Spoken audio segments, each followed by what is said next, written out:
If you get complacent in the Arctic, you'll die. Like it's a great motivator to stay on watch and not fall asleep. Death will keep you awake. Fear of death. That's how you stay awake. Yeah. Because you go to bed, you die. You hit some ice, your boat sinks. That's it. This episode is sponsored by Schooner Woodwind Sailing Cruises. If you missed the memo last fall, we bought the business. I started my sailing career at Woodwind in 2006, working as an intern and deckhand, and 20 years later, 59 North and me and some friends are now the new owners, carrying on the 30-plus year legacy of an iconic Annapolis business. Woodwind sails two 74-foot staysail schooners on the bay, offering 2-hour public sails and private charters for corporate outings, weddings, and special events. These are real sailboats. They're 10,000 pounds lighter than Falcon, designed purposely for light air sailing on the Chesapeake Bay, and you'll turn the engine off as soon as you leave the dock. My favorite charter when I worked there was the two-boat team building, where we'd teach a bunch of folks how to sail, then match race Woodwind and Woodwind 2 against one another. It was awesome. One of the things we've implemented as new owners is that you can now book tickets for any public cruise for the entire season. You can use the code HOLDFAST, that's all caps, no spaces, Hold Fast when you buy tickets online or at the dock office to get $10 off any public sale ticket. That's good for a beer and a half on us. Or contact the business office at schoonerwoodwind.com for private charter options. Tell them we sent you for special treatment. 59 North is also running 2 Woodwind trips this year, the Great Chesapeake Bay Schooner Race and the Return Adventure Cruise up the bay, both in late October, which can be booked on 59-north.com/bunks, or just get in touch and we'll help you with that. Check out schoonerwoodwind.com to buy tickets. Use that coupon code HOLDFAST when you go sailing. Say hi to Captain Delaney and Jake, both of whom have sailed on Falcon. Thanks again to Schooner Woodwind. Well, that's thanking myself for sponsoring this episode of the show. This episode is sponsored by our friends at BVI Yacht Sales in Tortola. With decades of experience, BVI Yacht Sales is dedicated to guiding you through every step of buying or selling your yacht in the Caribbean, ensuring top-notch service. I first met managing director Brian Duff way back in the day in Annapolis. Brian is himself an accomplished sailor and actually owned the rig shop where I worked for a time in the mid-2000s. Brian and his team can help list your boat for sale or help you find your dream boat, whether or not they're actually listing it. And don't let the name fool you. They've got an office in Annapolis too. We joke about broker BS on the podcast, but you can trust our friends at BVI Yacht Sales. Check out their listings and get in touch at bviyachtsales.com, just like it sounds. And tell them 59 North sent you. That's bviyachtsales.com. Ahoy, shipmates. Welcome back to another season of On the Wind. August and I had a goal of producing and publishing a podcast every week for 2026. So in the interim between On the Wind episodes, we've published the Quarterdeck podcast. So if you've missed out on that, there are 6 or 7 episodes of the Quarterdeck podcast, which is a different feed. So look for the Quarterdeck podcast if you don't want to miss an episode from us, because we're coming out every week this year, or that's the goal. Anyway, I am sitting in my dad's basement, getting ready to pack up and fly back to Sweden. Axel and I are leaving on Saturday. Well, it doesn't matter as I record this because it's going to come out. I'll be in Sweden by the time you hear this. And there's a lot of stuff going on. I've been in the U.S. for 5 or 6 weeks. Mia's in the Marquesas on Falcon, having just crossed the Pacific. I am fully invigorated by the start of the Woodwind season. We did a staff training in Annapolis. That group of people that are working on Woodwind is awesome. Shout out to Delaney and Jake, who have been working on Falcon as well. So I'm excited that kind of crossover is actually happening. This season of the podcast is also sponsored by the Woodwind, so you'll hear that ad read in a second. What else? I did a celestial navigation workshop in Annapolis, first one in 6 years, and it was a huge success. So we are definitely going to be doing more of that stuff. And I am going to be doing we're calling it Skipper School, a workshop sometime after Boat Show in the fall. So October. I'm going to be in Annapolis in October again. So I really love these sort of in-person workshops. They're very inspiring to teach, and I think they're really good. And the idea with Skipper School is we have 2 job openings. Man, there's a lot happening in this intro today. There's 2 job openings. If you go to 59-north.com/jobs, you will see them. Full-time skipper on Falcon and a full-time skipper on Eastbjorn. But my point is, the inspiration for this Skipper School workshop was I want to teach our people, the new people that come into 59 North to fill these positions, certain things about what is most important when you're offshore sailing. And I'm like, wait a minute, that's actually quite applicable to everyone. So it's kind of like a two-part thing. It's a behind-the-scenes look at what we actually teach our staff and how we want to optimize our trips. But it's also a chance for you guys to learn about weather routing, about passage planning, about decision making. It's going to be a high-level leadership type workshop that focuses on the most important aspects of ocean sailing specifically. It's open to everybody. There's no prerequisites, and I will be posting a bunch of stuff in the Quarterdeck leading up to this. In fact, all workshop participants will now get a year of Quarterdeck membership for free. We implemented that with the Celestial thing. So there's all kinds of things happening on the content side at 59 North, which I'm very excited about. We're trying to merge, we've sailed 175,000 miles and counting since we started 59 North in 2015. And there's so much information that we have learned and so many things and so much real life stuff we can use that we can incorporate into our educational stuff, both online and in real life, that nobody else can do.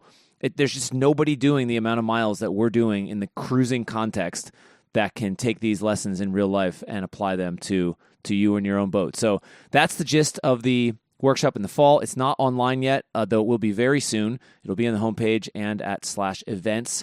So you'll be able to sign up for that. It will be limited to 12 people as well, because I can't teach this high-level stuff in a bigger audience.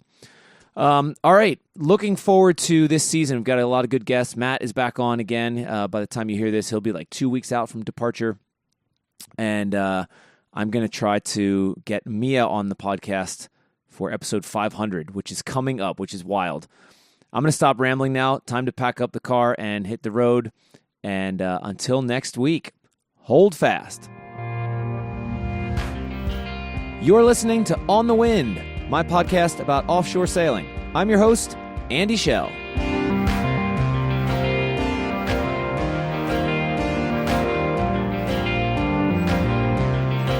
When Matt Rutherford first went around the Americas in his Albin Vega in 2011, becoming the first and only person still to this day to do it solo and nonstop, he didn't have a radar despite all the icebergs. I'd also rather have a Valiant 42, he'd joke when people asked about it. Well, now he does. Matt is about to set forth on another epic adventure aiming to circumnavigate the Arctic above the northwest and northeast passages this time, on a Valiant 42 on loan from a friend, and 59 North crew, I should add. I talked to Matt with our mutual friend Ryan Finstad in attendance in Annapolis 2 weeks ago to get an update on his progress. Figured out yet. There's a guy trying to build the software. It has somebody do a cross-track error. So essentially, you put a waypoint in, and then however many degrees of cross-track error you want, or however many miles you're okay being off of it. Mm-hmm. And then I guess it basically just adjusts to whatever course you put in there. You're trying to use that on this boat? Mm-hmm. But it's not done yet? I don't have it. I won't have it anytime soon. Okay. What's the date today, Matt? April 20... I don't know. 420 was recently. 22nd. Did you celebrate 420? Yeah, I celebrate every day. Wait, today is April 22nd. Yep. And when are you supposed to leave? May 15th. That's in, what, 3 weeks? Yeah, 3 weeks. Less than 3 weeks. 3.5 weeks. 3.5 weeks. How do you feel about that? Well, there's still a lot to do. My guess is the wind vane is going to delay me several days, although I could be wrong. Why, just because it's not here yet? Well, it's not created yet. It's not created. It doesn't exist yet. Okay. From what I understand, the welders have it. So Okay. it is being created. Okay. And then after that, there's the next step with something to do with probably polishing up the stainless. Yeah. And then they can get sent, but it's on the other side of the country, so that's going to take 5, 6, 7 days. I don't know. However, I'm going to try to get them to ship it quicker. Now, I've done installations on 2 or 3 monitor wind vane. I guess 3 of them. I've done 3 monitor installations. It's not a big... The hardest part is the tubes are not pre-drilled. And it seems like a simple enough thing, but trying to sit at a dock and drill holes through stainless tubing is just a total nightmare. Yeah, you need a drill press. You need a drill press. So I got one in the back of my truck. I borrowed from somebody. Okay. So at least when it shows up, I can use the drill press and not be sitting there. But it's like a day installation. Running all the wire or the lines to the wheel, that's like another day. And then there's an autopilot involved in it, which is going to be something. So yeah, that is my guess would be the last thing we got to do. You said we were over to the boat the other day, and you said you're relying on more like contractors than you typically do, like the engine installation. No, well, the rig. Well, the rig mostly was me, but I can't make the rigging, right? Like I don't have a swedge machine, and I can't do that. So the rig was, well, the first thing we did was rip the holding tank out because it was a bladder that was full of pee and poop for like 5 years, and the whole boat stunk really bad. God damn it. Yeah, it was horrible. It was the stupidest thing ever. When they come with metal holding tanks, which is not good, really. And over time, they get holes in them. That blue stuff supposedly eats the metal that people put in there. The smell. Oh, the blue toilet stuff? Yeah, I don't know. That's what I hear. Something eats holes in it. I don't know if it's your pee or if it's the stuff they put in it. Either way, it failed. And so they cut a hole in the top of the holding tank and put a bladder in there and just filled it full of pee and poop. And then it sat in Virginia on the hard for like 5 years full of pee and poop and the hot summer and all the rest. And so the boat was... horrible smell when we first got it. So that was the first thing we did was pull that out. And it was nasty. There was no pump out left at Jabin, so we had to manually put it in buckets to get rid of it. And it was splashing everywhere. Who was helping you with this? A guy, Mike, helped me with it. Several different people, actually, because it was kind of went in phases. But you're using a Sawzall to cut stuff, and it's like splattering poo stuff everywhere, just like... splashing on people and stuff like that. So, yeah, it was... me and another guy did that, and then somebody else helped with some of the other, getting the actual old tank out, and then I sanded it all and painted it, and had to use a 2-part epoxy paint because it was so bad. To keep the smell away? Trying to lock the smell. Because I tried doing, vinegar and spraying it with... I tried spraying it all sorts of different things. It's a fairly large area where the thing was. Like, one of us could fit in there, and that whole area was just... horrific. So eventually you just had to sand and paint, and then even then it didn't get rid of all of it, but it got rid of most. Like it's a hell of a lot better at this point. So permeated into the wood. Yeah, it's just some of this just takes time. Like how do you get smell out of a boat? Like that could be a whole podcast within itself. You know what I'm saying? Because a lot of people have stinky boats. I know more than they should have. Like, nobody really should have a stinky boat past a certain level. Like I understand there's boat smells, and look, the research vessel once in a while can get a bit funky. Like that's why I change the head hoses regularly. Like every couple of years I change the head hoses. We same thing on our boats. We change them. Yeah, Adam goes through and flushes them out, takes everything apart every year, and then changes them every couple of years. Yeah, and they say they're good for 7 years. Right? It's not the case. And when you have so many people using it, you have how many people on your boat? Well, so there's 11 people at a time. Yeah, that's a lot on the boat. Imagine how many times those toilets are flushed in a day, just in one day. They've been Falcons at sea now for 16 days.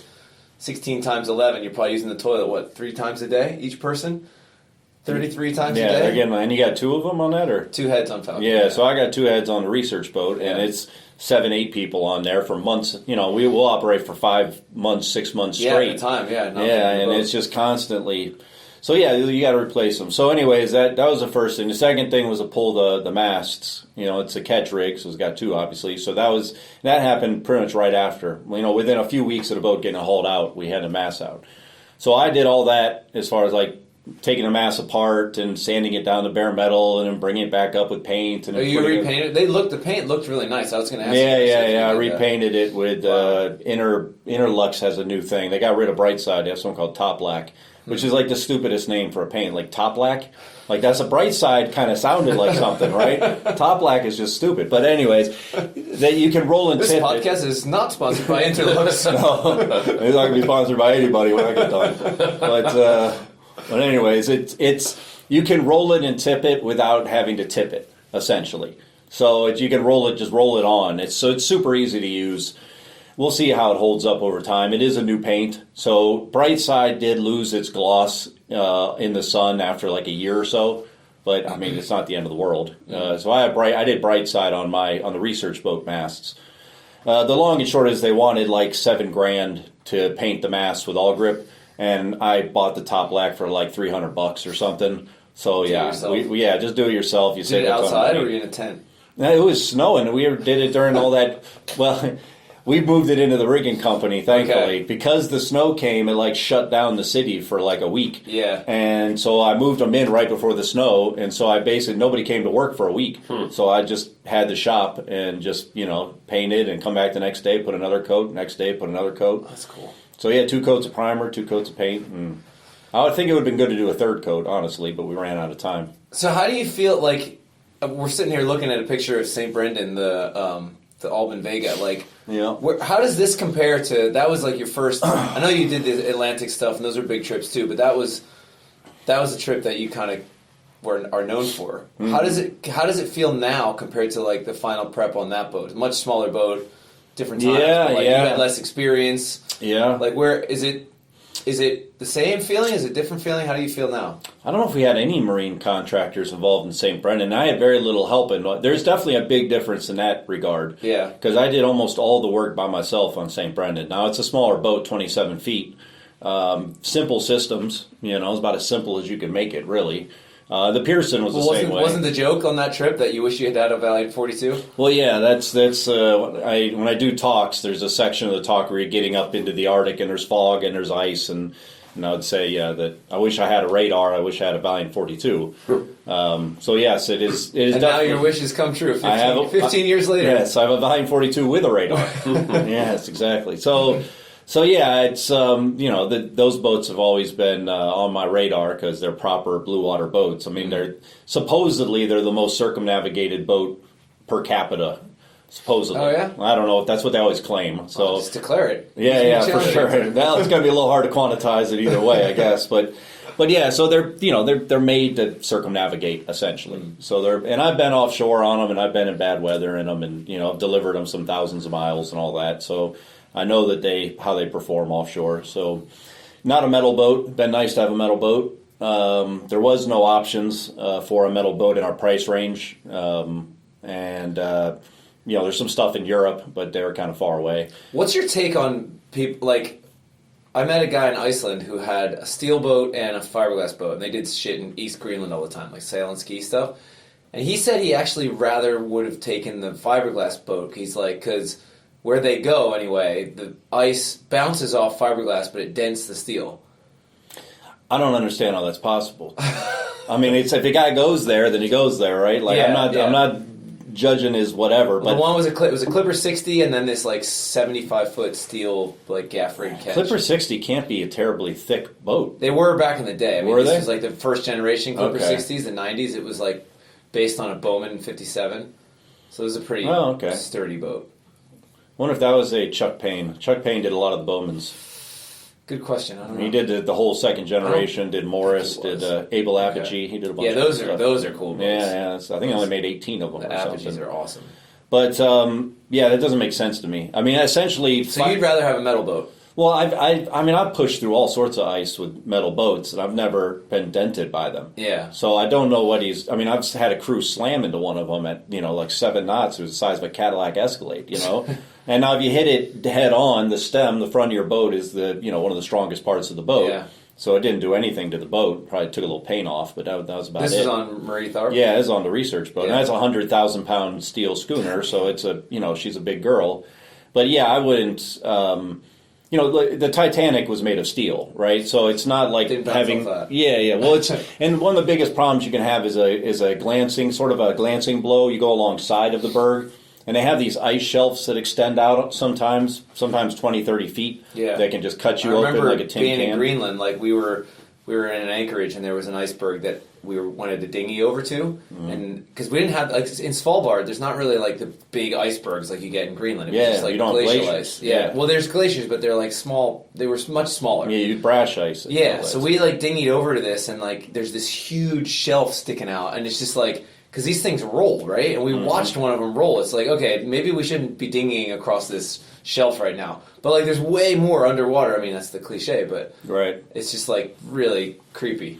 Well, it's like hitting a rock if they're big enough, because the force of it's not going to move away from the boat very quickly. So you slam it, it's like slamming a rock. So I mean, basically you just can't hit the ice, right? Or if you got to go through heavier, you got pack ice, which I don't know if you guys probably didn't have much of that when you were up We there. had a little bit Not in Greenland, but in Spitsbergen, we had in places. A little bit of just Like leftovers. Flat, yeah. Yeah, and that stuff's the most dangerous stuff. Why?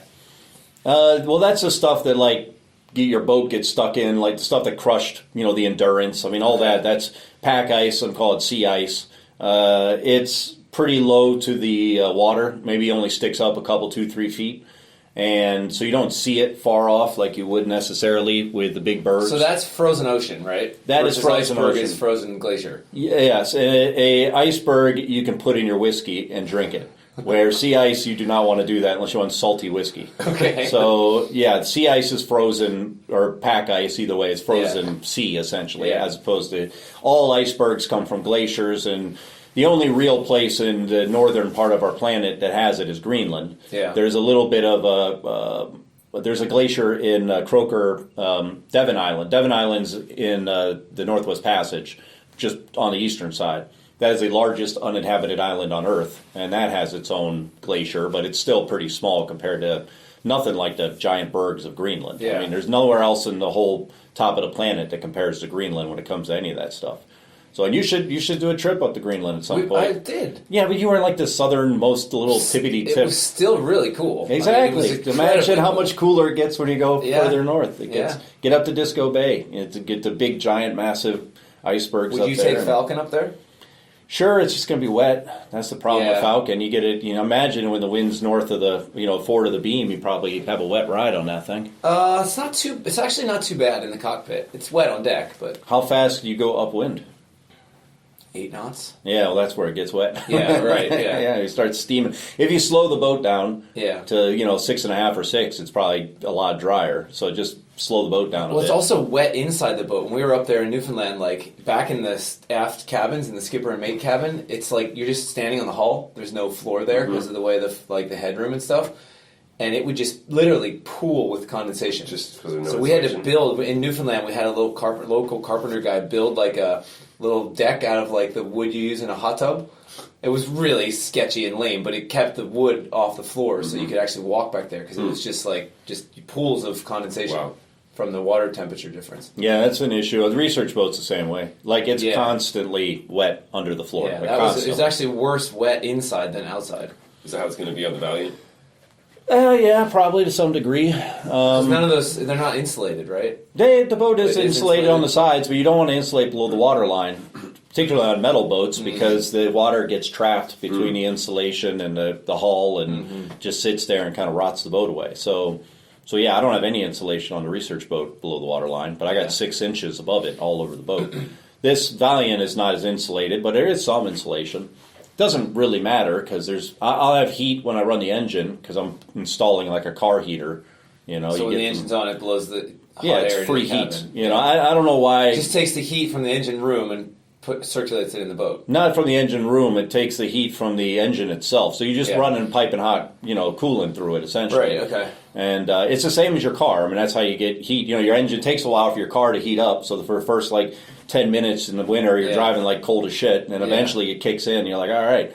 But that's the coolant taking a while to warm up in your engine.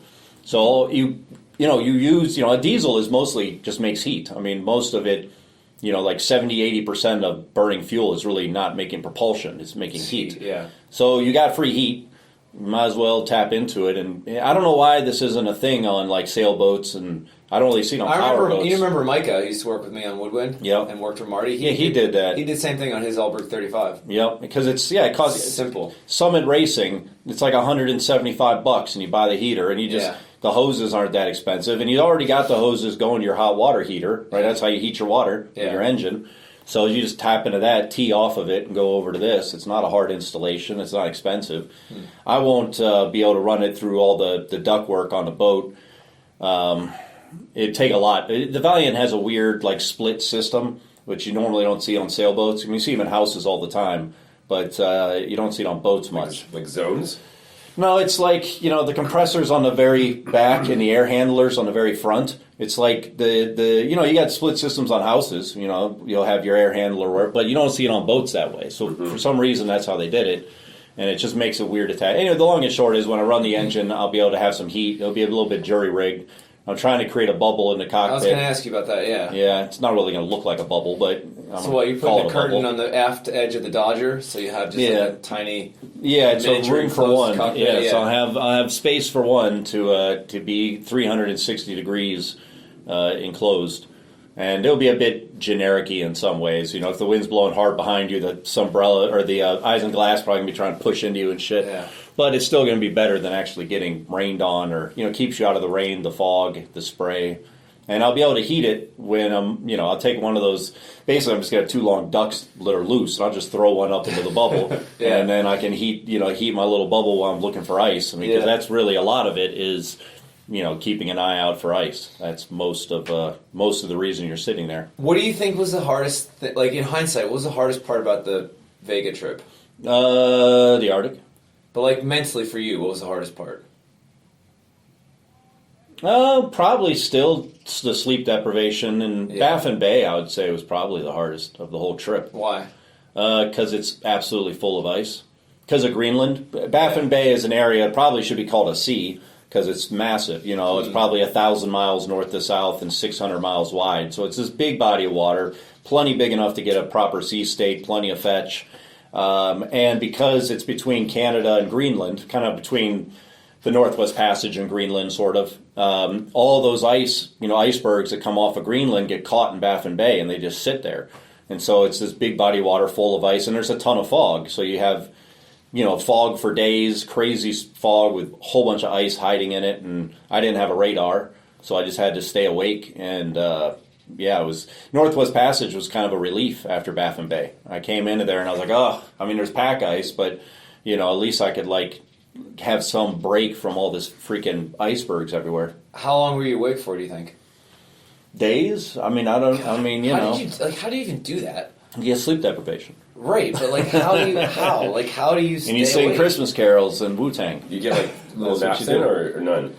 You try. Sometimes you can't. Are you drinking coffee? Are you Sometimes you can't. taking drugs? How do you? No, how do you do I didn't have any Coke with me or something to keep me awake. But yeah, you can imagine. Yeah. It depends on the weather and the fog. There's times where it was blowing 30, 35, and you're still in pea soup fog because there's just so much fog that there's fog behind the fog. Yeah. And there's ice, and you just have to stand there with a tiller in your hand in the cockpit, just dodging whatever pops out of the fog. So you can't even go inside and make coffee sometimes because you can't leave. Unless you want to heave to, you can do that. Yeah. Heave to and go down and go to the bathroom and make some coffee and. Now, when you're over Russia, is there not enough sea room to even heave to? No, there is, but you saw when we were looking at ice charts from last year, there's a big long section of some, hundreds of kilometers where you're getting pushed right up against the coast by the pack ice. So you're probably just going to be awake. Yeah, and that kind of stuff. If I can find an ice-free area, then, theoretically you can get some rest here and there. The boat only moves so fast, right? Yeah. If I'm going, and I don't know what the speed I'll be going is in relation to the fuel that I have, right? Because the fuel consumption graphs, as you bump up your RPM, you start burning more fuel. So what is the most... What's optimal? Yeah, what's optimal? Yeah. If the three of us were both to get into, 2026 Honda Civics, and the race was not a speed race, but a distance race, what speed would you go at? Because if you drive at 70, you're not going to win. So you'd probably 40, 45, I don't know what it is exactly. Probably somewhere between 40 and 50 would be the optimal speed for distance. What is it on a marine diesel? Maybe 1,300 RPM, 1,400 RPM? So this engine doesn't have a turbo. Because it's on a displacement boat, it's exponentially more power needed to go an extra knot once you get to a certain point because you're pushing so much water. Yeah, you look at the fuel consumption graph; it starts shooting straight up, and then what do you get out of that? Not much. Yeah. So, the boat doesn't have a turbo, so that helps a bit, and it has, it's common rail, so it has much better injection control for lower RPM, so it's not. I was going to ask you about that when we were there. So you got a common rail. Aren't you worried about it having a computer issue and you not being able to? Well, because aren't they harder to work on? Yeah, I'm pretty sure they're impossible. Yeah, right. So how did you justify that? It's better at lower RPMs. Okay. So then there's not many mechanical. I mean, we talked about putting a beta in I was here. going to say, a beta, yeah. Yeah, because I don't. Why didn't you do that? I don't own this boat. So somebody else owns this boat. I help them. He wants to retire. So Adam, well, I don't know if he wants to be. No. Well, Adam, whatever. I mean, there's 1,000 There's Adams. 1,000 Adams, yeah. Right. But Adam, Adam's basically. I was going to use a different boat, and the guy kind of pulled out on me. And after saying for months, was that the Freya? That was the Freya 39. But it's a custom Freya. It's a Freya hull with a different, it's a different cabin, different interior. Yeah. And that boat was pretty much turnkey. It didn't really need much. Yeah. And it was a badass boat. But and the guy for months said, yeah, let's do this, all excited. And I'm like, you realize there's no way we can get insurance for this? Like, nobody in their right mind will insure it. At the time, I was looking to do the figure 8, because this was before I even found out you could get permits, Mm-hmm. And then, the guy bailed on me, and then I bitched about it, and Adam heard me bitching about it, and then Adam contacted me, and so I said, yeah, great, let's do this. And we started. We didn't have a boat in the beginning, and he wants to do a single-handed Atlantic loop, and which is, I did that in 2008, 2009, and Valiant's a great offshore boat. Being single-handed, you want to have a particular type of interior. You don't want these big U-shaped seating areas. You want to be able to lay on either side of the sort of center of the boat, and that's where you live. You're not going to be up in a Pullman berth or V berth, or and center cockpit boats are not great either, because you don't really want to be in an aft cabin when you're single-handed. It's too far from the action. It takes. It doesn't take that long, but it's still longer than standing up. It's longer than standing up. Yeah, the amount of time it takes me to get to the cockpit on this Valiant is nothing almost. So I could be shoot right there. So this particular interior, it's a weird Valiant 42. It's the only catch rig they ever built. It's still a cutter up front, so cutter catch gives you a lot of options. It breaks up the rig enough that I can do single line reefing with the main, so I can do all sail trim from the cockpit, which is great for single handing. And that's how the Albin Vega was, and that's how that Harbor 29 was. We sailed from California to Japan nonstop. So the one that you literally were building the day before you left. Yeah, that was a big shit show. I don't know which. Which was tighter up against the deadline, that or now? I don't know which takes the cake, man. I mean, they're all like chaos like this. This is how that always works. I mean, it's not just you though. It's always this way. Yeah, no. You might take it to another level, but it is always chaos before you leave. Yeah, no. These are and I've done a lot of these trips. I think getting the research boat ready for the 2022 expedition might have been the most stressful ever. Just because things kept breaking. We kept going out. Like we went out and the rudder bearings were bad. And there's no way to tell sitting in a boat yard. So you get out in 25 knots. And that had to get dealt with. And it was one thing after the next. That was your first season? Yeah, and then there was an issue with the autopilot. Didn't you have to get hauled out in Lunenburg? And then somebody fell and broke their arm, one of my crew. And then I got COVID real bad. And I had 103 temp. While captain in a boat, quarantined in my cabin with a VHF and an iPad, trying to tell people when to tack. Wait, what? Yeah, that was real bad, and it was full blown COVID, 103, 104, it was bad. And then finally it broke. You know when your fever breaks after days, and you just finally start sweating. Yeah. And then the bed is like a swamp because I'm just sweating profusely. That sucked. So yeah, that whole thing. Well, I guess that was harder because you had more people involved too. Big boat was way bigger, and you had all these people that you need, but also that you were also teaching and stuff. But even the lead up for that, even before we left, the boat got in the water. I would get up at 4 a.m, because I needed to do emails and stuff too. So I'd get up at 4, take a shower, have an hour and a half to do emails. People start getting up 6:30. You work on the boat till about midnight roughly. Then you go to bed and you get 4 hours, and you just do that day after day after day after day after day. So that was bad. This is chaos for sure, but it's not as bad as taking that Harbor 29. That was the biggest. I mean, the boat was supposed to be ready. We show up on April 1st, on April Fool's Day. We're supposed to leave 2 weeks later to cross the entire Pacific Ocean nonstop, all the way to Japan. And it's an empty hull in the mold. They haven't even taken it out of the mold yet. There's no interior. There's a picture of me trying to work on it the first day, and it's just in shambles. The bulkheads aren't there. It's just nothing. Holy shit. So, yeah, it's supposed to take 12 weeks to build it if everything's going well. We did it in 23 days. and it was a total shit show. And I was working at the factory. I became the biggest volunteer ever for WD Shock. And then nobody there spoke English, and I didn't speak Spanish. So I was working with these guys, and we're trying to communicate the best we can. Nice guys. And they didn't wear Tyvek suits, okay, and they're just grinding fiberglass all day, grinding and fitting and grinding. I'm not going to be the gringo in the Tyveks, you know. Oh, no. We wear masks and shit, but, you know, I would go back to this hotel and just take cold showers every night trying to get the fiberglass. It was like, poison ivy, you know. But, that was dumb guy shit there. So was that worse than this? I mean, it was pretty bad. I mean, we were at the boat show. Like, the boat was supposed to be in a boat show. It was strictly sales. Last year was in Oakland. And I'm literally installing the monitor wind vane at the boat show. And we called it a demonstration. But I'm putting, like, stanchions on, like, bolting stanchions down. Like, I'm literally in the middle of the boat show just working on this boat the whole fucking time, trying to get ready to leave. So, yeah, that was pretty rough. And then we lost our water bladder, like, the first day. I told them it was a bad idea to put the bladder in the boat. So we lost all of our water in the first 24 hours. So we used a manual water maker for the rest of the trip. But you had practice with that from St. Brendan. Yeah, I pumped over 406,000 times going around the Americas. This time I probably pumped it 80,000 because there's a second person. You know, there's two of us on that trip. Yeah. But yeah, I don't even, honestly, I mean, I think it was 64 days it took us to get from California to Japan. And I don't remember pumping that water maker once. So it's just something that was on autopilot. You don't remember? Yeah, I don't have a memory of. I mean, I've done too many trips at this point. Like I've done 38 trips to the Caribbean delivering boats. So there's like entire deliveries I don't remember. Yeah, you know. So it's. So I was going to ask you, is it worth it? I know it's worth it, or you wouldn't do it. So like, what makes all that stress and bullshit worth it?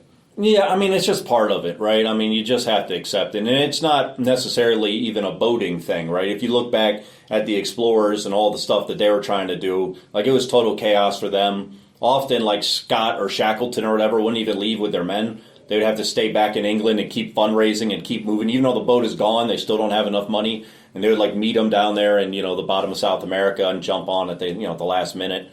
So this is just normal. I mean, in all, you know, regardless of what you're doing. So you have to accept you could extend the timeline, you know. I mean, we're doing a massive refit in 6 months, basically, to this boat, where we're replacing every major system, you know, pretty much everything. And that is a lot to take on. And we don't have money to hire a bunch of contractors, and they generally suck. You can't get around it completely. We have a guy come in. The guy we ordered the engine through, because I can't just call Yanmar and get an engine. He's going to do alignment and exhaust. I did like the through hauls for the exhaust and all that, and because that's the most important stuff. Yeah. So it's like I don't want to be, you know, I have done a repower by myself once, and I didn't get the alignment quite right. So I would rather not do that again. Micah came to Sweden and helped us install the new engine on Arcturus. So we did it ourselves, but like he was the professional, so we didn't do it ourselves. But that was fun. Yeah, well, you get somebody in there to help. You need somebody that knows what to do, yeah. Yeah, and maybe I could do it. I don't know. This also has that weird V-drive thing, which makes it a little trickier. I mean, I don't know. I've got a bunch of feeler gauges. I've gotten better over the years with it, but still. So go ahead. And I can't make my own sails, right? So we got a sail maker up in Canada making those. I can't swedge my own rigging. So there are some things you need people involved for, but we try to keep them out as much as humanly possible. So, but you said about the timeline. It's like I remember this was a benefit of when we used to work on the rallies, like the ARC and stuff. Having a date, and you sailed on the rallies with us a couple times, Ryan. Like having a date that's like we're going this day, and you have to be ready, or you're going to miss out. Otherwise, you can always extend the timeline. It just extends forever, and then you never go anywhere. Yeah. Well, and there's a lot of people that kind of do that with. You know, I'm going to sail across the Atlantic next year, or whatever it is, and then you talk to them, and they're like, oh, well, I got too much stuff to do, da-da-da. So, yeah, it does, you know, the deadline is ultimately the ice in the Arctic, right? The ice in the Arctic is not going to wait for me. Pretty tight window, right? Yeah, you got tight windows. You don't even know when exactly, you don't know what the hell's going to happen exactly. Well, I was going to ask you that, because, like, we were looking at, before we started recording, looking at those ice charts from last year, but obviously that shit changes constantly. So, like, at what point... And how do you even have the information to say, like, okay, I'm going to go this way? At what point do you need to commit or not commit?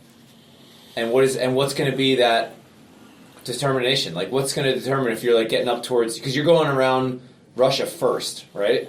Yeah, well, you got to get to Russia. So there's kind of like you could break the trip into 3 sections, right? Section 1 is Greenland to the Russian-Finnish border, essentially. Yeah. So that's north of Iceland. We'll see what I do if I try to get over, Slavald or whatever. Maybe if I got the time and the wind. Just so you can say you sailed north. Well, it'd be nice to have a furthest north on the trip, and it'd be nice to say hi to the polar ice cap. Then you have to go south from there to get. Yeah, but to get to, I'm trying to get permission because you got to get all these Russian permits, and you got to get the north coast of Russia, which is roughly 3,500 miles, has been broken into like 20 some zones, and you have to get permission for each and every zone. So I've been trying to get permission to go over the top of that Nova Zembla island, a big long skinny thing.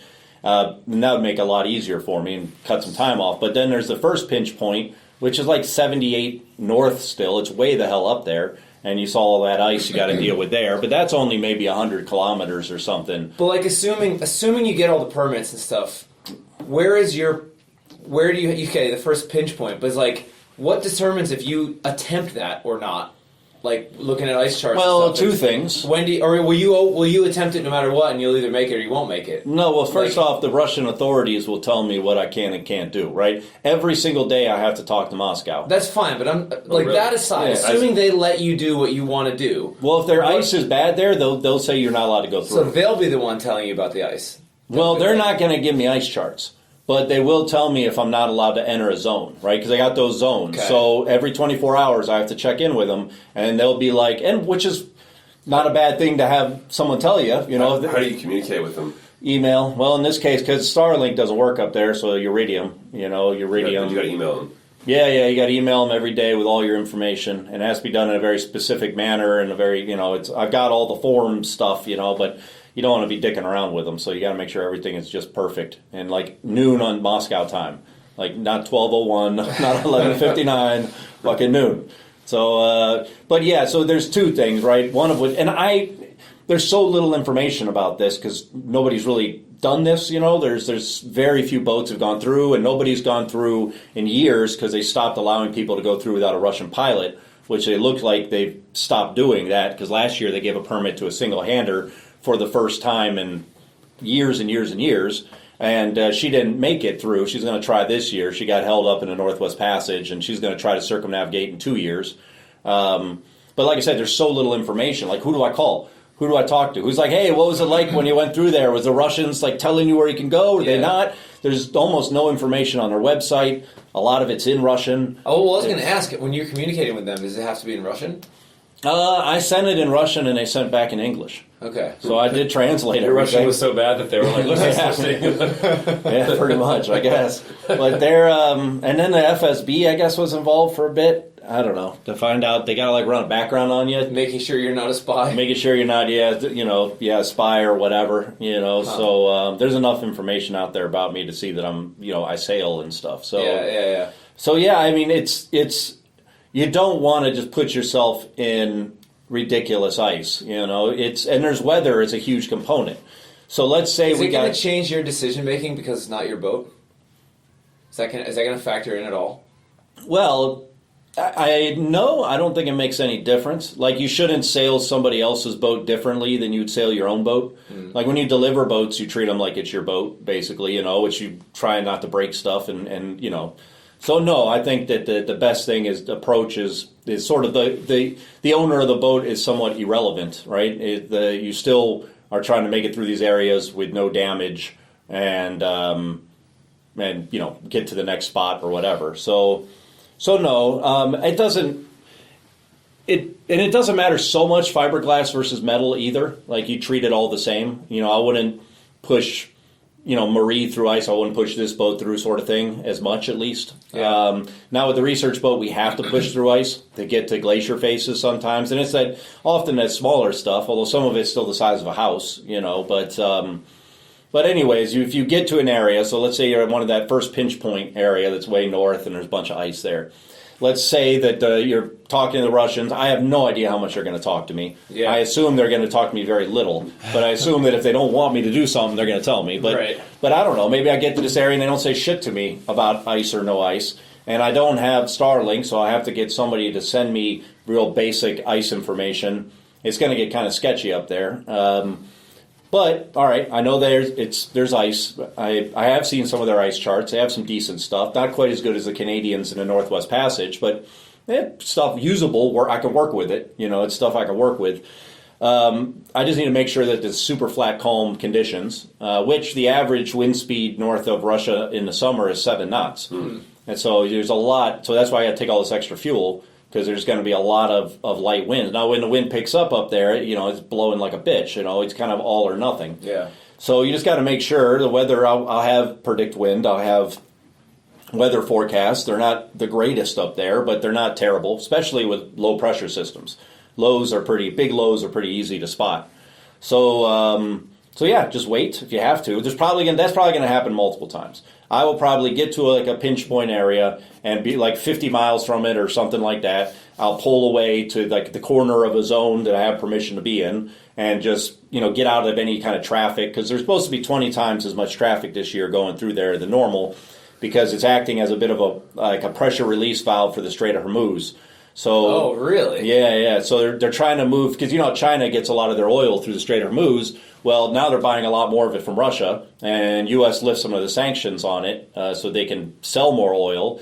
And the way to move the oil is from this Minsk or whatever it is up there, kind of by the Finnish Murmansk, yeah, which is a huge naval base for them too. Yeah, and then through the Northeast Passage over to China. Damn. So they're going to be moving. Is that helpful for you in terms of navigable? No, there are icebreakers, right? Are they using those? There's icebreakers. To try to clear the space out for those guys. I can't afford an icebreaker. No, but just drafting behind the. Will you benefit from tanker? that at all? No, they're too fast.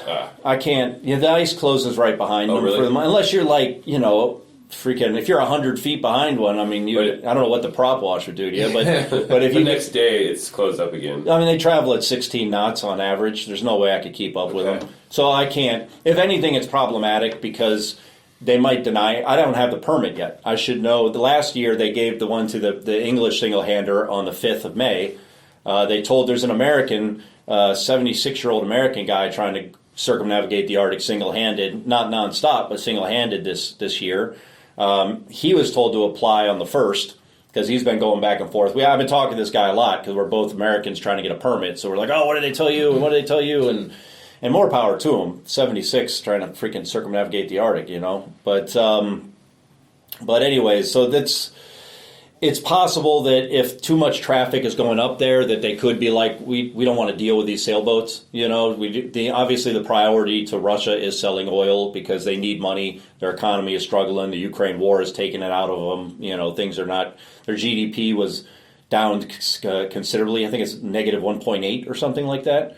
So their growth is down to 1%. It was at 4% last year.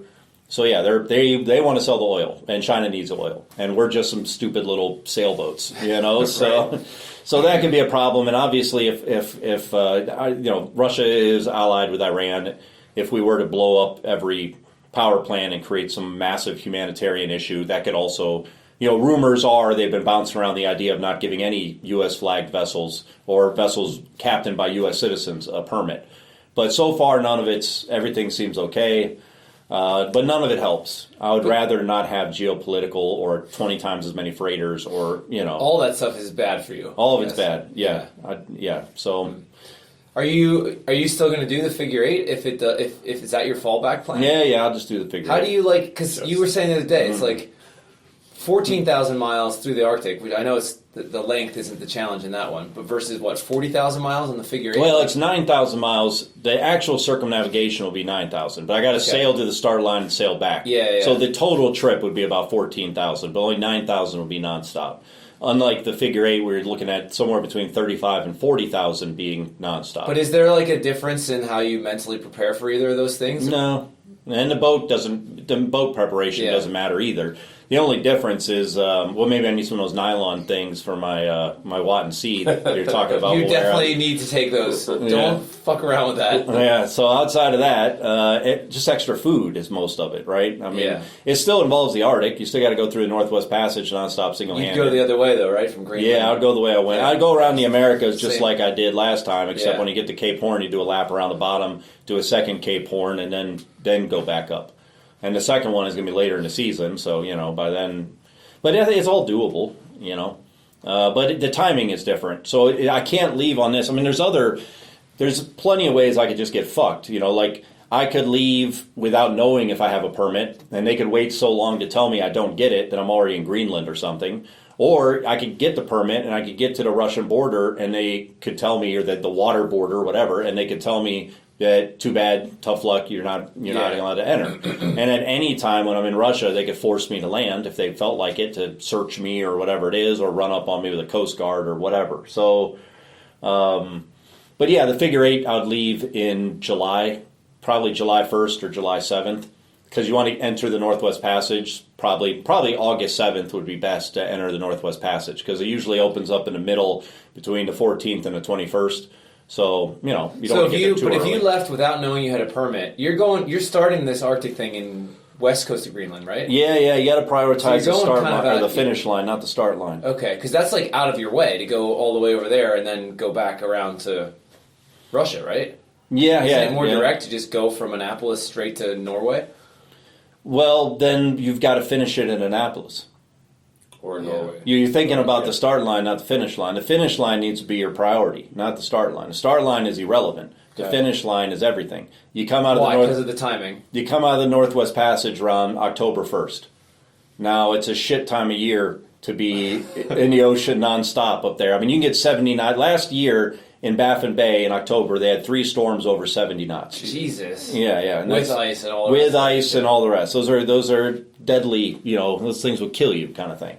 So, yeah, you don't want to be messing around. You want to come out of the Northwest Passage and find the first place you can stop that would allow you to finish a trip, which would probably be either Aasiaat or Upernavik. Upernavik is about 400 miles from the mouth of the Northwest Passage. Aasiaat's about 600 miles. Once you've finished it, now I can play the game of, hopping down the coast and waiting for a weather window to cross the Labrador Sea. And once you get over to either the Labrador coast or Newfoundland, it's easy from there. You're basically home, yeah. Yeah, you're basically there. You're just hopping your way down, playing the weather. And so, I mean, think you'd have to come on the Northwest Passage October and get all the way back to Annapolis nonstop. Like, that would be bad. That makes sense. Yeah. But what I was going to ask is, if you leave without knowing if you have a permit and you get up to West Greenland, then you don't get the permit, would you just hang out there until July? No, because then I'd have to get more food. I mean, I guess theoretically, but then that means I'd have to end my trip in Greenland. To do the figure eight, you got to stop. You got to start and finish at the same. Yeah, it's nonstop. So your start and finish are the same. Has anybody ever done either of these things that you're trying to do? Well, Randall is the sort of godfather or whatever of the figure eight. He did it nonstop? No, he did it single-handed. Okay. And it took him a couple attempts. It's his whole story. You ever have him on? A lot. I think so. Before he even did anything, though. You should try to track. He's in Antarctica with his boat right now. Is he? Or at least he was a couple weeks ago. Okay. But it's worth. Definitely, he is an insanely humble guy, and I think he's humble to a fault. Because I'm like, dude, we should get together. We should have like a seminar series or something. He's like, oh, I don't know if I really know much. It's like, dude, you sailed around the world twice, single-handed. What are you talking about? I don't know if I know much. The guys. So Randall did a lot of it nonstop. He stopped in Newfoundland and went Newfoundland to Seattle stopping. So he didn't bother doing. He did the Northwest Passage with some people in 2014, and I'm guessing that he decided to hell with that. That's too much trying to do it nonstop single-handed because it's just brutal. Yeah. So he did that part. So no one has done the figure eight nonstop single-handed. And nobody has circumnavigated the Arctic nonstop. What is it about these, no one's done it before, that attracts you to doing this stuff? It's a lot more interesting because there isn't, let's say you clearly don't care about, being rich and famous. No, but so what is it for you that makes you want to do this? It's a bigger challenge because you don't have anybody to talk to for reference, so it becomes quite, if you want to sail around the world nonstop single-handed, it's a hell of a thing to do, right? Major accomplishment, badass, all that kind of stuff. But it's been done, 200 and some times. There's books out there you can read. There's people you can talk to. You can get a lot of information about it. Mm-hmm. When you're trying to do something that's never been done before, there's very little information. Some places, are, like the Russian part, there's almost nothing for me to go after, And so it's like, how can we take a challenge and make it the most challenging challenge of all challenges? That's sort of what I'm doing here. And then, nobody. Why though? Why do you want that? Because it's more fun that way. What's more fun about it? Because it's harder.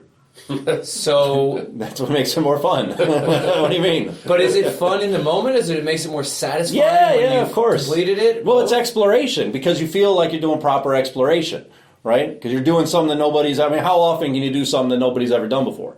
So in the moment, the motivation from my end... Even the guys that went to the moon the other week, they had not the first. No, yeah, some people done that. They made it the furthest, I Yeah, guess. they did. That's pretty cool. Yes, they had the furthest long-distance relationship in history. 'Cause I guess one of them was married or something. And that's all cool. And I was glad to see that. I'm all about space exploration. I think it makes a lot of sense to put something on the moon and not Mars initially. It's a lot closer. But anyways, so my own personal motivation, like how do you stay motivated while you're out there, right? And that has a lot to do with it because it... not the nonstop by itself, but just the feeling of exploration and doing exploration, because that makes it exciting and interesting for me. So that's what keeps you in the moment when exactly. not so fun objectively. Right. Yeah, it's just part of it. I mean, if you read enough stories of the explorers, and granted, most of them weren't sailors, but nevertheless, they went through all sorts of hardship along the way. Like exploration is full of mental and physical hardship. I mean, it's some kind of pursuit of knowledge through mental and physical hardship. Could be science, it could be personal, but that's generally what exploration is in a traditional sense. But and you just have to accept it all before you do it. Like you got to know what you're getting yourself into. So this will be my 8th time sailing in the Arctic. So I've sailed in the Arctic a bunch. I know what that's like. I've done long single-handed trips and long trips with just one other person. So I know what that's like. I don't know what parts of it are like. But because I haven't sailed to some of these places. Is that like exploration mindset for you? Does that help you not be complacent? Like you just said, you've done a lot of shit. It's easy to get complacent and be like, I've done this before. Does that exploration mindset help you with that? In the Arctic, stay sharp? If you get complacent in the Arctic, you'll die. Yeah. Like it's a great motivator to stay on watch and not fall asleep. Death will keep you awake. Fear of death. That's how you stay awake. Yeah. So you go to bed, you die. You hit some ice, your boat sinks. That's it. So no, it's. Are you taking like a life raft? Like yeah. You are. I got it. Well, we got a cheap one, but it'll float. But like, we're running out of money over here. All right. Okay, what am I supposed to do? Practically speaking, what would you do if you get holed in the ice above Russia? Like, what's your exit? Well, plan? there's I mean, there's a whole abandoning ship scenario, right? And if your boat sinks, then your ship abandoned you. Like you didn't abandon ship, your ship abandoned you. So if my ship abandons me, then I have to get into a life raft because the water is so cold you die in a few minutes. Right? Do you have a gummy suit? Yeah, we got a bunch on the research boat. I'll just grab one and throw it in there. And we got like 9 of them on the research boat because we're up there in ice cold water. So, but you can't get to that point. Like you can't hit ice. Like that's not an option.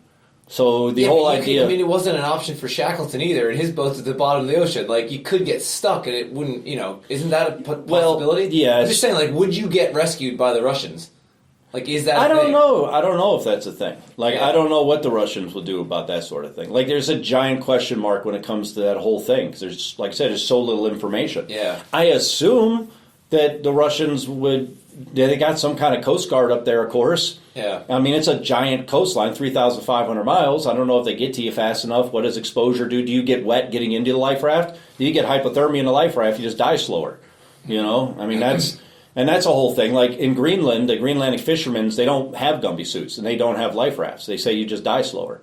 So it's, yeah, I mean, at that point, is it just going to make it more agonizing? But obviously you want to take as much protective stuff with you as you can. You don't want to go charging into heavy ice. So that's just the bottom line. If there's a bunch of heavy ice in front of you, you need to go back and wait. And you sit strategically, 50 miles from the ice, far enough away where you got some room, and you put out a parachute sea anchor or you heave to, and you just sit there. And every day you look at the ice and you wait for an opening. And when you see an opening, you gun it. You spend more diesel than you want and throw it up into 2,200, 2,400 RPM.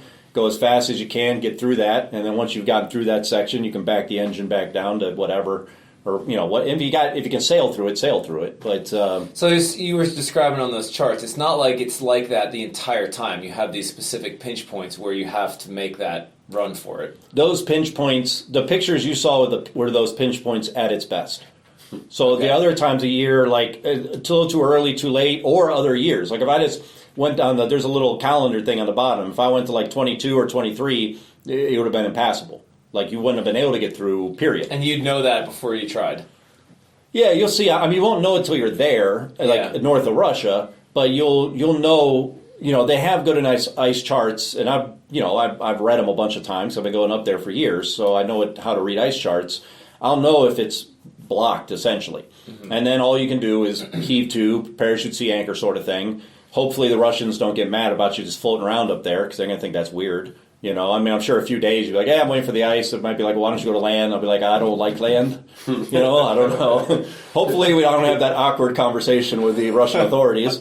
But you could be there for a week or two or something, like you could be floating around and then that's why you got to get out of the way of everything. Well, this is a whole thing. You went on a rant on your other podcast about nonstop stuff, right? What's that about? Yeah. Well, I've been doing that for years. I know you have, but like re-rant for us here. Well, and I also did a podcast afterwards where I was like, why do I even care? But you clearly do care. Yeah, but I don't know why it bothers me. What is it that you care about? Well, there's some aspects I don't understand. Like if you do a nonstop, single-handed, unassisted circumnavigation, right? So around the world sort of thing. The single-handed parts are quite well defined.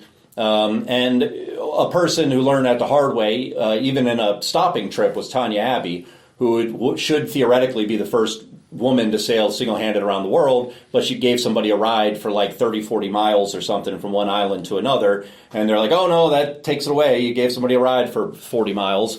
But to get through the Panama Canal, you have to have a bunch of people on your boat, theoretically giving them a ride for like 100 and some miles. So I don't understand how, but anyways, there are strict rules about what it is to be single-handed or not. Who makes these rules?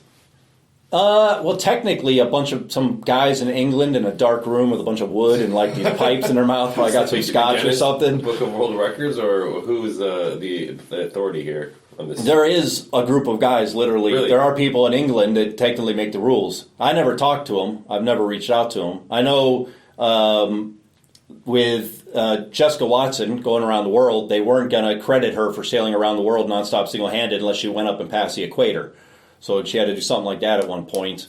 Lisa Blair, to circumnavigate the Arctic, be the first female. And she, Antarctic, right? The Antarctic, the Antarctic. You had to stay below, I think it was 45 south. There was like a latitude she had to stay below for the entire circumnavigation to do that.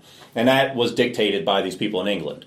So, and they were trying to tell this 76-year-old dude that he had to come out of Russia, drop below the Bering Straits, and then pop up through the Bering Straits, and then go through the Northwest Passage to consider going around the Arctic, which he was like, fuck that. And so, the same with me. I'm like, I don't fucking listen to some guy that never even sailed in the Arctic. What the fuck do they know? So, yeah, there is. But anyways, if you take a single-handed race, a Vendée Globe, right, and somebody else is on that boat with you for a period of whatever time, it doesn't matter if it's a day or a week or whatever, you are not single-handed, right? You will be disqualified from that. Unassisted is also quite strict. If I give you a gallon of diesel and a cheeseburger, you have been assisted. So on the Vega, when you got that water maker, the whole unassisted thing got fucked up. So you just accepted that, or is that still bother you? There's nothing you can do about it. I mean, what do you do about it? Does it bother you though? Yeah, a little bit, but not much. I mean, it bothers me very little, but it does bother me. But yeah, of course, you want to do the trip in the full design of what it was, which was supposed to be an unassisted, nonstop, single-handed, unassisted. Didn't like NPR come out and give you pizza somewhere off Alaska? There was an NPR late. Yeah, somebody came up on a boat and threw a inverter at me because my inverters had broke, and they had some newspaper, Dutch Harbor newspaper, which was pretty bland, but.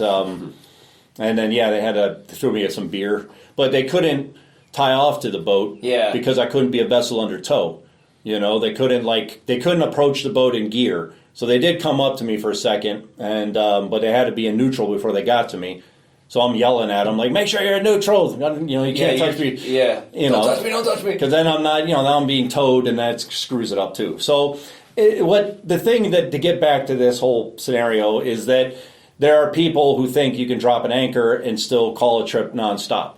And dropping Wasn't that Robin Knox Johnson? There was supposedly.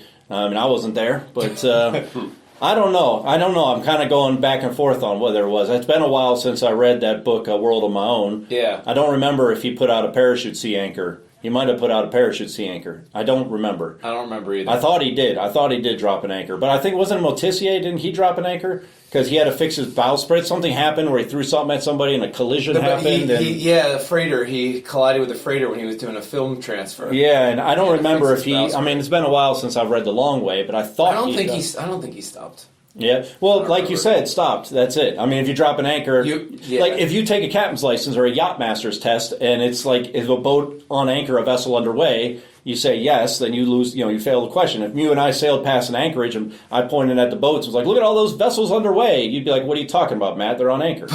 So, but it's like it's okay to anchor during a race. Like if you're in no wind and you're going against the tide, you can anchor to hold position in a race. But I guess the race isn't defined as the nonstop. race is not a I mean, if the race is motors. defined as nonstop, then you can't stop the boat. The problem, like, I understand it sounds petty initially, but this is where the problem occurs. Okay. Like, all right, so let's just say you can drop an anchor and still call it a nonstop trip if you don't leave your boat, because that's generally what people say. Well, I never left the boat. Well, it doesn't matter, but whatever. So, okay, so you can do it once. Well, can you do it twice? Can you do it 100 times? What about 1,000 times? Can I sail around the world and drop anchor 1,000 times and say I did it nonstop because I never left the boat and never stepped foot on land? And in places like the Northwest Passage or these Arctic trips, it is 1,000 times easier to do that. Every time heavy weather comes, just go and hide. I mean, there's a million places you can tuck and you can hide the boat and wait out the storm and take a nap and get some those sleep. Trips aren't really offshore. I mean, they're not offshore. What? The Arctic, it's coastal. Well, yeah, it's offshore and it's both. I mean, there's definitely. But you're not in the middle of the ocean. You're not in the middle of the ocean to the same way. Yeah. I mean, sometimes you're hundreds of miles from land in all directions. Yeah. So there's definitely open ocean, but yeah. So and you could argue that now you could go into a cove and drift around in a storm if you're not put out a parachute sea anchor. But you're not going to sleep the same way you would if you were an anchor. Yeah, and you might get shipwrecked because now you have lee shores all around you. Sure. So you don't have a sea state anymore. You don't have the waves, but you got rocks and shit like right behind you. You're trading one difficulty for another, which can make sense if it's a big enough bay.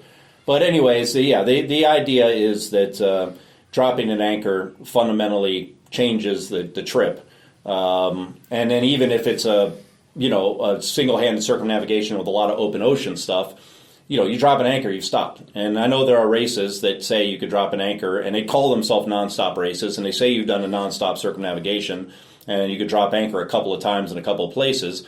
Well, you've stopped your boat. Like, I don't know what to tell you. Like, Are you in the part of the International Cape Horners Association?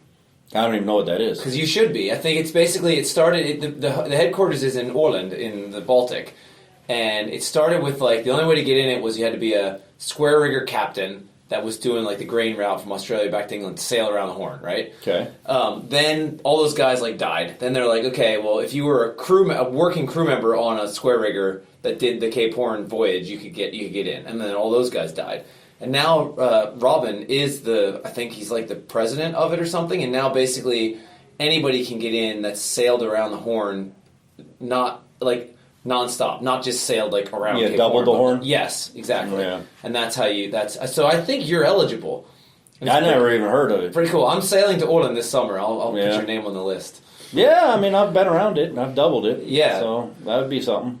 So you're going to do podcasts and videos via Starlink when you're Yeah. until you can't anymore?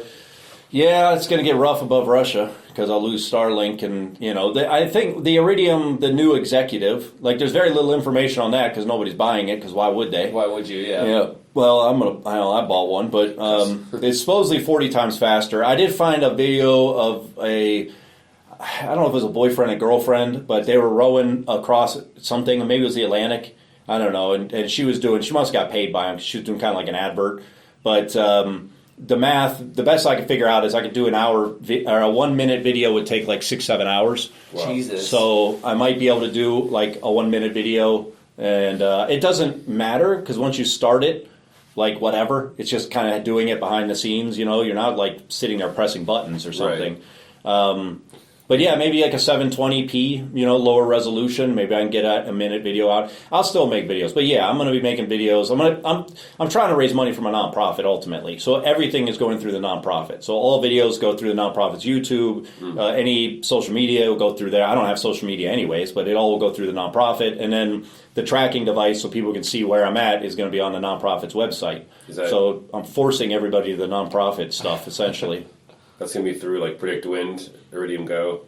Yeah, the tracker. Yeah, no, the tracker is through that YB. What is it called? YBI. Yeah. Okay. Yeah, whatever they call that thing. I have one on a research. It's just a iridium-based tracker. We used to have them. Yeah, they work well enough, so I don't have to think about it. You just turn it on. It's $20 a month, and you don't have to. If something else gets turned off, whatever. It's independent, so it's nice and easy. Once it's working, I don't got to think about it.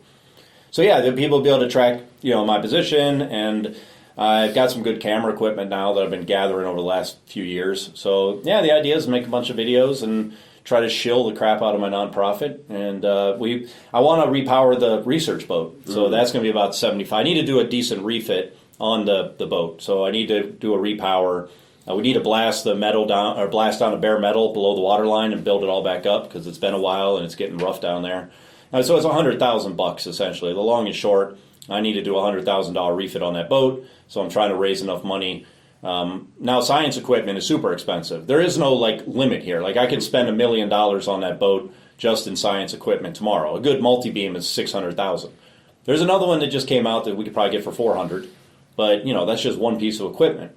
So I mean, we usually have between $400,000 and $600,000 worth of science equipment on the research boat every year that we borrowed from various people. Kind of beg and borrow and do what you can. So yeah, I would love to be able to buy, a deep water ADCP. That's $150,000. So I'll put out a bigger number in the fundraiser than just $100,000 to do the refit. But that's really hopefully at a minimum we can raise enough money that I can, put a new engine in the research boat. So we're going to head back up to the Arctic in 2027 and keep doing research. So I was going to say, what's going to happen to Marie Tharp this haul year? her out. She's going to get hauled out on the eastern shore. And there's not many places that can haul her. I thought you were doing it here. No. Nobody can haul me here. I can't get hauled in Annapolis. It's not. They have a 75-ton lift at Jabin's and at Port Annapolis.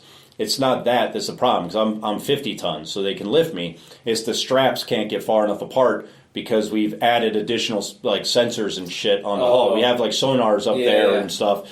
So they have a 100-ton over on the eastern shore, and it's kind of podunk marina. Where at? Georgetown. Georgetown. That's way up the bay. It's way, yeah. It's that's where my mom and dad used to sail out of, back when they were in their 20s. Yeah, so up there. Yeah. So, okay. And it's, it's cheaper, obviously, so they can haul me out. I have to cut all that stuff off the bottom of the boat, and then I get hauled out. I'll come down and get hauled out. Jabin said they'll haul me and put me next to Woodwind, actually. Oh, that's what I thought you said. Yeah, but that's not when I'm gone. Okay. Yeah. No, and they probably tell you the same thing. They're like, you need to go in early, April 1st. Woodwind's one of the first boats to get put back in the water. Yeah. Because they want you out of there. To get out of the way. Yeah, you're big. Yeah. So so it's the same deal. They're like, yeah, I can stick you next to Woodwind, but you got to be out of there April 1st. So anyways, that's the idea. Haul her out while I'm gone. Come back, try to bring her down to Annapolis, haul her out here, and then here's a much easier place to do all this work. Yeah, exactly. So yeah, we're trying to raise money and awareness. I mean, nobody's going to donate to the nonprofit if they don't know it exists. So I've got to keep getting the word out. And the podcast is very helpful. My single-handed sailing podcast, the greatest sailing podcast of all time. Remind everyone who came up with that name. Me. Bullshit. I've sailed further north than you, Andy. How do you is it going to be? I know you've been looking forward to doing a trip like this for a while. Is this going to be a relief for you to just be out on your own? Yeah, I think so. Get out of here? Yeah, I imagine. I know I'll be excited once I leave Greenland and start the trip. Getting up there is just going to be kind of whatever. Just going through whatever. Systems of the boat, and it's a sea trial essentially between here and Greenland. But yeah, I mean, I haven't sailed single-handed in a long time, really. I mean, when is the last time? I think going around the Americas of any of any real extent. I sailed for 4 years single-handed, pretty heavily. 3 out of 4 years, I was sailing like a lot, all day, every day around, Europe, Africa, Caribbean, and all that. That was before the Americas, though. Yeah, before the Americas, I did a 2-year single-handed trip to Annapolis, to Europe, Africa, Caribbean, and back, and that.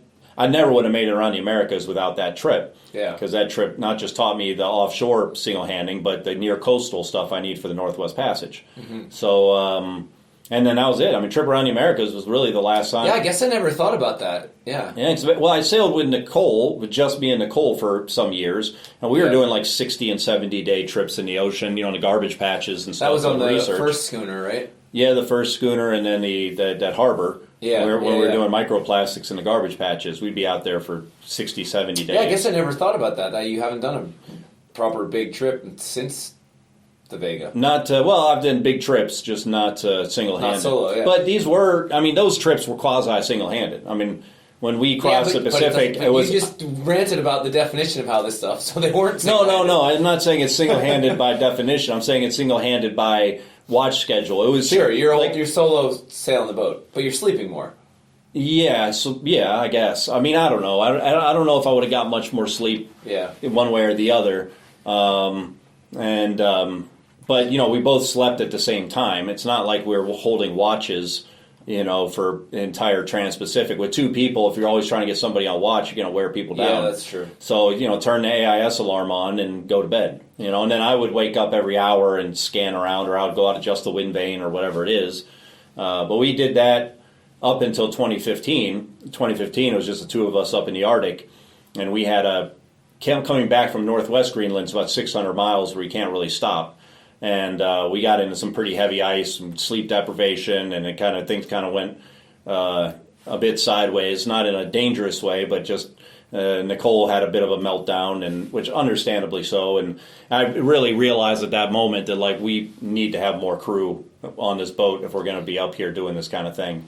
And since then it's been more and more crew because the boats have gotten bigger. I've gotten more crew, and so but it will be nice to be single-handed, I'd imagine. I mean, like I said, I haven't done it in a while. 15 years. But I imagine it would be quite nice. I mean, I've done little single-handed things, right? Yeah. But not big ocean stuff. Yeah. So, I look forward to it for sure. I look forward to getting back out there alone. And when I actually leave Greenland, I'll be very excited. I'm not excited now because I'm too fucking busy. Yeah. This ain't the time to be excited. This is the time to get the boat ready.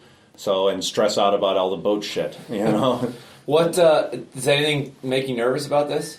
Yeah, the whole coast of Russia.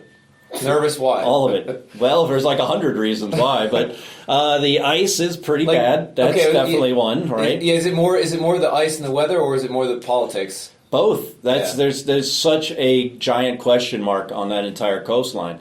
There's all the geopolitical stuff. We don't get along well with Russia, to say the least.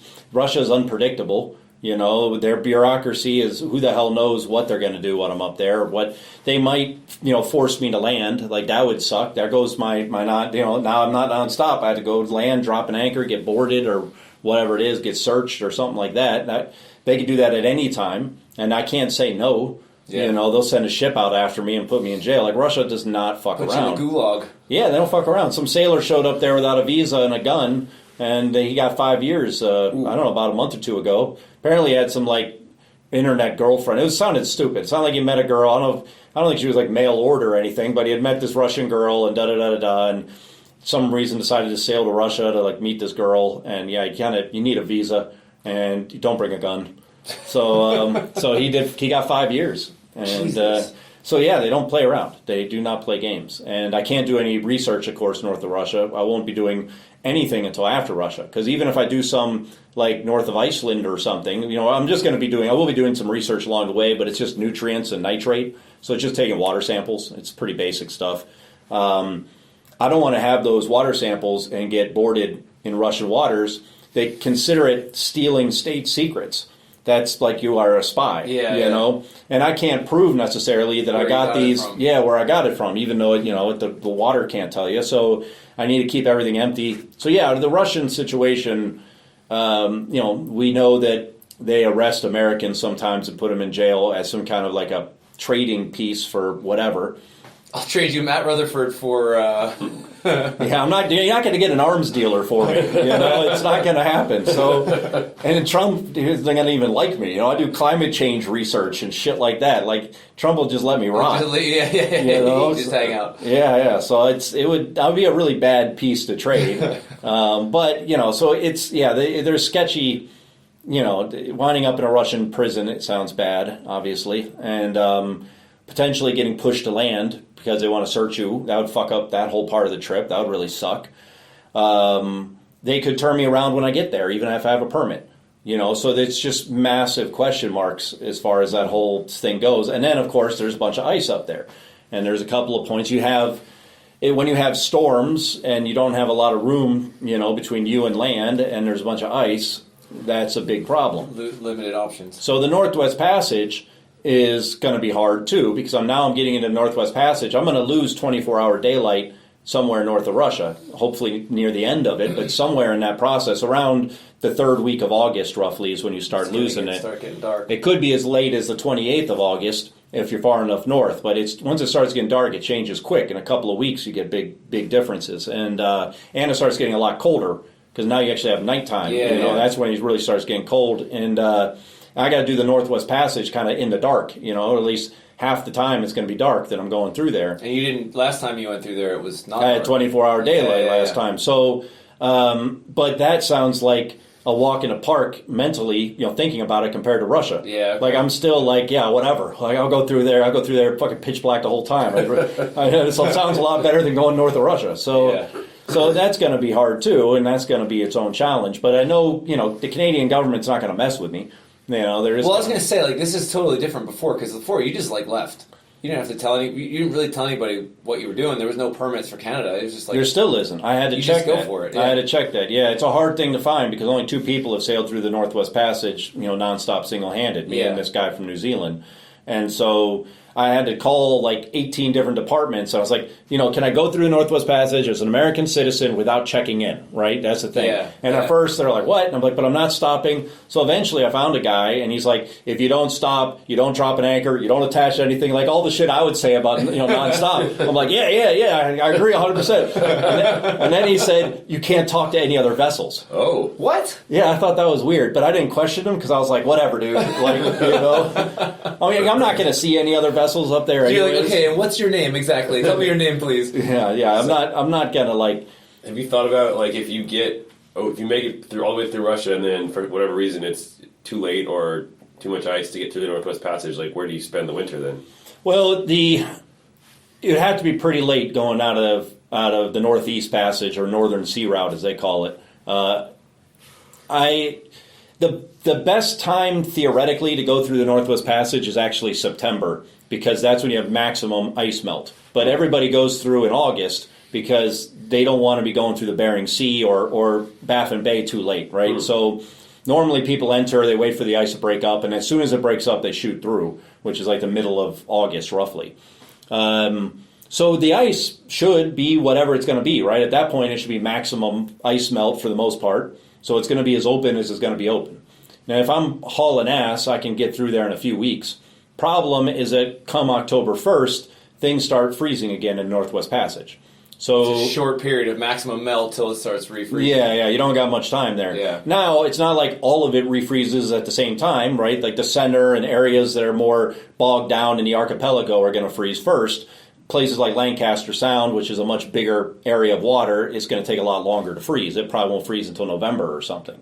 So as long as I can get that far in the Northwest Passage, then the ice shouldn't be too big of a deal, or it's going to be whatever it is, right?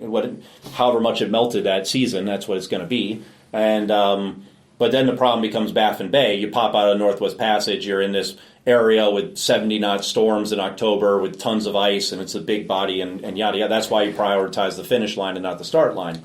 But do you have any interest in like overwintering somewhere, like you see these guys do, like deliberately getting frozen in the ice and just hanging out? Is that something that's ever crossed your mind? No, we've been talking about it for years. Nicole would really like to do it.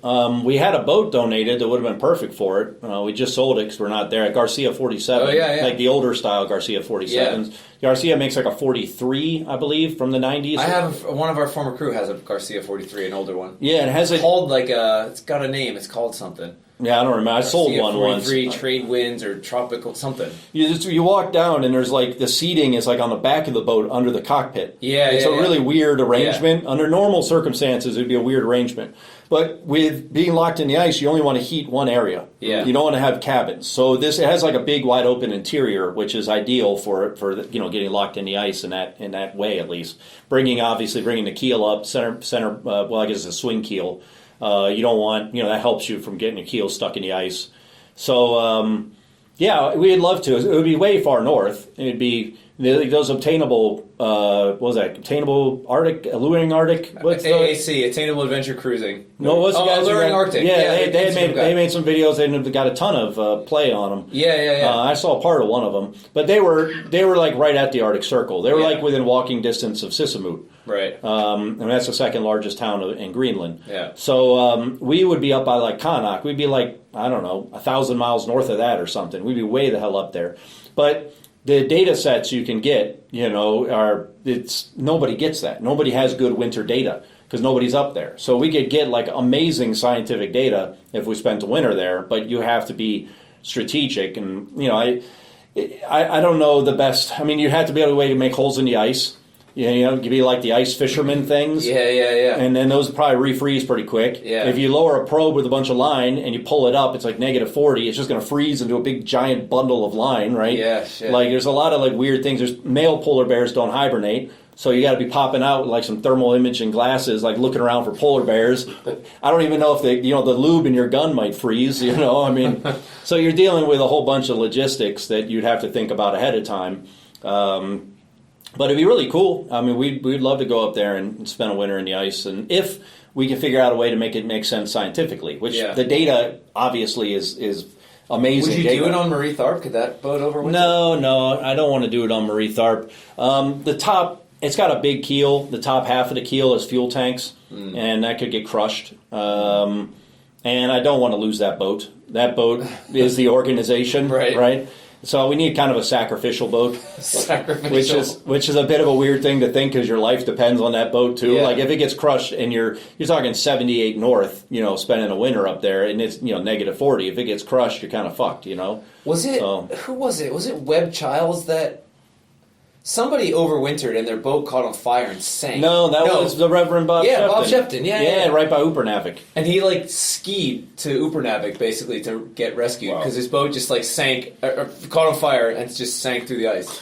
Yeah, I think I know. I tried to get into that cove where his boat was. I wasn't able to get in there, but yeah, I know exactly where his boat is. That's right, Bob Shepton. Yeah, good old Reverend Bob Shepton. Are you in touch with him still? I haven't talked to him in some years, but I met him a couple times. Yeah, he's cool. He was one of my favorite podcasts I ever did. That was like back in 2017 or something. Yeah, he's the man. Yeah. So yeah, the whole thing. There's a lot of unknowns in this situation, right? Mm-hmm. The first phase of just getting down Greenland is going to be a bitch because there's ice and fog, and then you got to get around the bottom of Greenland, which is. Got to keep some distance from because that's like a Cape Horn. It's got its own Cape ice. Farewell. That's where we went through there in Prince Christian Sound. Cuts off the bottom. Yeah, so you don't got to go around the goddamn thing. Exactly. Well, it's beautiful from what I hear too. Spectacular. It's so cool. Yeah. So you guys, just go to Greenland, man. I got to spend more time further north because it just stays like that. It just gets crazier. Yeah, I know. But anyways, maybe inspiring me to do this in 20. We're scheduling our 2028 passages. I think we're taking Eastbjorn back to Svalbard in 2028. Yeah, well, I mean, look, it'd be good to get some kind of heat or something on that boat. But if you want to do it, we could talk. I mean, there's probably a few things you could do to mod the boat that wouldn't be too expensive. That would definitely... Falcon has heat. Yeah? Okay. Inside. Well, then... We did the Greenland trip once already, so... Just not that far. Yeah, but yes. I'm just scratching the surface, I know. Yeah, the tippity bottom. But anyways, getting around that cape is like, it's got bad weather. And then I got to go north of Iceland, but you don't want to get too close to Greenland because there's a bunch of ice there. And then, I don't know, then sailing over the top of Scandinavia. That was actually the toughest part of that Falcon trip, getting from Greenland over to Iceland, because it fucking blows hard northeast down that Denmark Strait. Yeah, that's going to be straight up there. That's going to be fun. That's Yeah, that sucked. Yeah, so I'll be tacking apparently. Yeah. So whatever. I mean, so that whole section, but that's open ocean, right? Like that's proper. It's basically a transatlantic up north. Yeah. So that is going to have whatever storms or whatever. It's not going to be as much ice, but it's going to be a lot of weather-related issues. And then you got the north coast of Russia, which is its own animal, which is just this giant question mark, and who the hell knows what's going to happen there. And then you got the Northwest Passage, and it's getting late in the season. You got to get through before the ice comes back, and and all the rest. Part of you loves this uncertainty, though, right? Isn't that the point? Well, for you? yeah, it would be like if it was easy, everybody would do it, and it wouldn't be that fun, So yeah, I mean that's what happens when you do something nobody's ever done before. Yeah. Like it's gonna be uncertain. You're not gonna know. The first guy who climbs to the top of some mountain's got to figure out how to get up there. The 100th guy probably just takes the route the first guy took. How about the first guy to eat an oyster? That's a brave man. He was hungry, man. He was hungry. Super hungry. Yeah, back in the day, they had no grocery stores back then. Man. It was tough. Well, the first person to get drunk. That's fermented berries. Like somebody was like, I don't care, these things are fermented, I'm hungry. And then they're like, whoa, what's going on here? So, All right, we got to wrap this up. We got to hit the road soon. This is great, man. Thank you. Yeah, well, hopefully we'll do something here, if all things go well and I survive and all the rest, we'll do a podcast when I get back. Hell yeah. Brian's like, this is a bad joke, but this might be the last time you do a podcast with Matt. Yeah, that's very true. That could be the thing. No, we're not gonna think like that. Well, I say that shit all the time because it's the reality of the situation. You have to accept death before you leave on a trip. Well, not even that. Just like in general, nobody knows what the future holds tomorrow. Like life is uncertain, and that's what people tend to forget. You know what I've been doing? I've been listening while I'm working on a boat. I'm going to listen to a lot of documentaries about the Eastern Front of World War II. So yesterday, I listened for about the Battle of Kursk for 3 hours. And it's just the insane loss of life, and often for no gains really, or just people just throwing their lives away, unfortunately, or getting their lives thrown away by these governments, and so that's a good little, I'm surrounding myself with death essentially because it helps, it's first off it helps you accept it because it's lots of people die, and people die unfortunately in these crazy battles and whatever it is. You know what? Everyone dies, Matt. Even the sun is going to die. Yeah, we're talking about cremation of this guy yesterday, and he was like, well, I don't know, it changes the molecular structure of your body, and da-da-da-da. It's like, well, one day the sun is going to expand and eat the earth as it dies, and everything is going to get cremated. In a long enough period of time, the entire universe will cease to exist. Every star will burn out, and there will be nothing left. Maybe there's another bang, maybe there's not, maybe there's multiple dimensions. Maybe we're just living in a simulation. Yeah, but even that simulation would have an end. Right? There's a beginning and end to everything. It's time to turn this off now. All right. Thanks, man. Yes. All right. Thanks again to Schooner Woodwind for sponsoring this episode of the show. Use the coupon code HOLDFAST, all caps, no spaces, on schoonerwoodwind.com to buy tickets, and that is good for $10 off any public sale for the rest of the year. Buy a beer on us. That's HOLDFAST, coupon code on schoonerwoodwind.com. Thanks also to BVI Yacht Sales for sponsoring this episode of the podcast. Go to bviyachtSales.com to get in touch, check out their listings, and see if they can sell or buy your dream boat. On the Wind is the podcast about sailing, created by 59 North and hosted by me, Andy Schell, and August Sandberg. The show is mixed and produced by me and August in Sweden and Norway, respectively. The intro theme music is composed and performed by former podcast guest, sailor, and musician Cameron Dale, while the outro music you're hearing now is, of course, by our friends, the Storm Weather Shanty Choir from Bergen, Norway. We love hearing from our fans, so send your questions and comments to holdfast at 59-north.com, and please do us a favor and review the show on iTunes or wherever you get your podcasts. Don't forget to join us on the Quarterdeck as well to nerd out about seamanship. That's quarterdeck.59-north.com. Until next time, hold fast.